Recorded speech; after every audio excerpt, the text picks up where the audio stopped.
विधान परिषद निवडणुकीसाठी उमेदवारी अर्ज भरण्यासाठी आजचा शेवटचा दिवस आहे।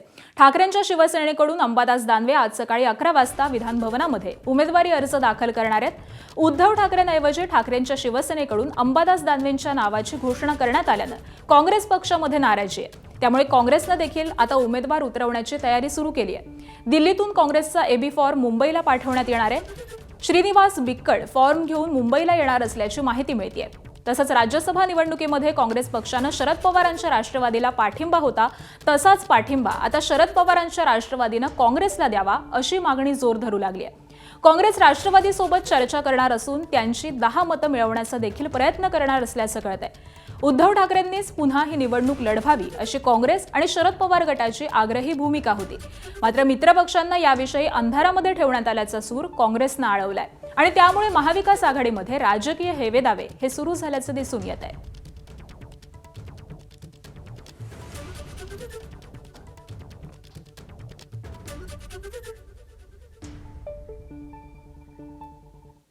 आणि दरम्यान महाविकास आघाडीकडून अंबादास दानवेंना उमेदवारी जाहीर करण्यात आली। उमेदवारी जाहीर झाल्यानंतर अंबादास दानवेंनी नेमकी काय प्रतिक्रिया दिली आहे पाहूयात।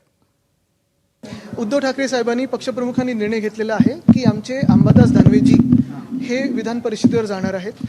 महाविकास आघाडीकडून हे आमचे उमेदवार असतील। मी शिवसेना प्रमुखांच्या विचाराचा शिवसैनिक आहे। सगळ्यांचीच भूमिका होती की उद्धवजी ठाकरे साहेबांनी परिषदेवर जावं, परंतु माननीय उद्धवजी ठाकरे साहेबांनी ही संधी मला देण्याचा निर्णय पक्षाने आणि माननीय उद्धवजी ठाकरे साहेबांनी घेतलेला आहे। आणि दरम्यान महाविकास आघाडीतून नेमक्या काय प्रतिक्रिया उमटतायत पाहूयात। आज जे शिवसेनेने उद्धव बाळासाहेब ठाकरे पक्षाने जे उमेदवारी जाहीर केली त्या संदर्भात आमच्या बरोबर कुठलीही चर्चा झालेली नाही। दिल्लीतल्या हायकमांडशी आमचंही बोलणं झालंय। जागा उद्धव ठाकरे साहेब निवृत्त झाले,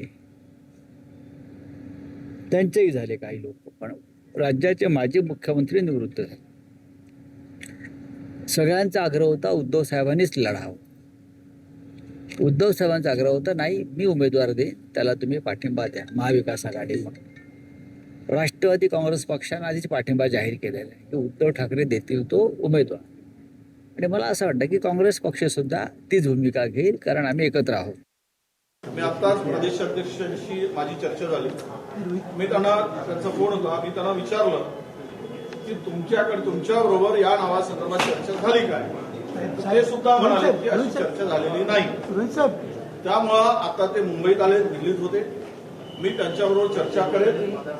कदाचित या हे जे काही नाव पुढे आलं आमच्याबरोबर चर्चा न करता किंवा पुढचे उद्या राज्यसभा येणार आहे त्या संदर्भात सुद्धा स्पष्ट खुलासा होणे आवश्यक आहे। आणि आमची भूमिका आहे की जर ही जागा शिवसेना लढवत असेल तर पुढच्या राज्यसभेची जागा काँग्रेसच्या कोट्यात मिळालीच पाहिजे, ही आमची आग्रही मागणी आहे आणि ते आम्ही सोडणार नाही।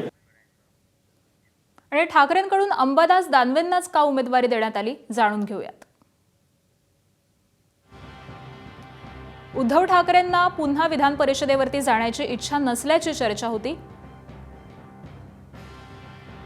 दानवेंच्या माध्यमातून मराठवाड्यात पक्षाची ताकद टिकवण्यावरती भर देण्यात आला।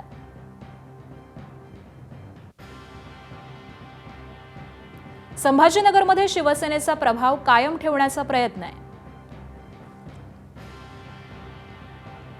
विरोधी पक्षनेता म्हणून दानवेंची 2.5 वर्ष ही प्रभावी कामगिरीची ठरलेली आहेत। सभागृहातील आक्रमक चेहरा म्हणून दानवेंची ओळख आहे। अंतर्गत समतोल राखण्यासाठी दानवे यांनाच संधी देण्यात आली आहे।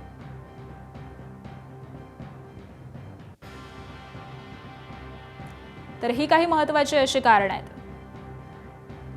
आणि त्याचबरोबर विधान परिषदेसाठी मतांचं गणित नेमकं काय सांगतायत ते देखील जाणून घेऊयात। तर संख्याबळानुसार भाजपच्या वाट्याला 6, शिवसेना 2, राष्ट्रवादी 1 आणि मवियाला 1 जागा आहे। एक आमदार निवडून येण्यासाठी 28 मतांचा कोटा आवश्यक आहे। महायुतीत भाजप 131, एकनाथ शिंदे 57 आणि राष्ट्रवादी 40 इतके आमदार आहेत. आकडेवारीनुसार भाजपचे 4 उमेदवार स्वबळावरती तर 5वा उमेदवार मित्र पक्षाच्या साथीनं जिंकू शकतो. शिंदेचे 2, राष्ट्रवादीचा 1 उमेदवार सहज जिंकेल. मवियाचं संख्याबळ 46 आहे आणि यानुसार त्यांचा एकच उमेदवार हा जिंकू शकतो. काँग्रेसनं उमेदवार दिल्यास मवियाचा उमेदवार डेंजर झोनमध्ये जाईल.